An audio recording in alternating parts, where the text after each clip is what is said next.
మళ్ళీ రా ఎక్కడ దిగేవు.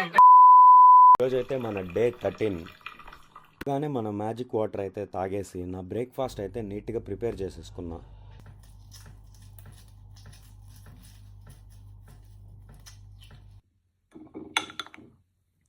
బ్రేక్ఫాస్ట్ తినడం అయిపోగానే మీల్ ప్రెప్ అయితే స్టార్ట్ చేసేసాను, ఎందుకంటే మనకి ఈరోజు షిఫ్ట్ ఉంది కాబట్టి. అయితే షిఫ్ట్ ఉన్నప్పుడు ఫ్యాన్సీ కుకింగ్ అంతా చేసి టైం వేస్ట్ చేసుకోకుండా నీట్గా చికెన్ మొత్తాన్ని తీసుకెళ్ళి ఎయిర్ ఫ్రైయర్లో అయితే పడేసా.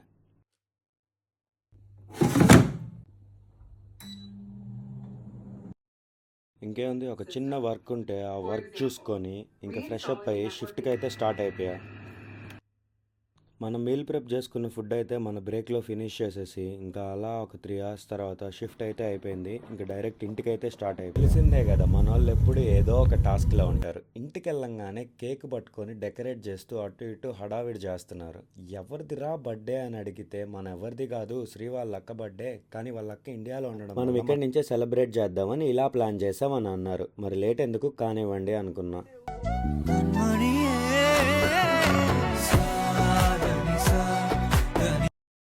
ఇంకా మన సెలబ్రేషన్స్ అయిపోయిన వెంటనే తెలిసిందేగా, నేనైతే జిమ్కి స్టార్ట్ అయిపోయా డైరెక్ట్గా.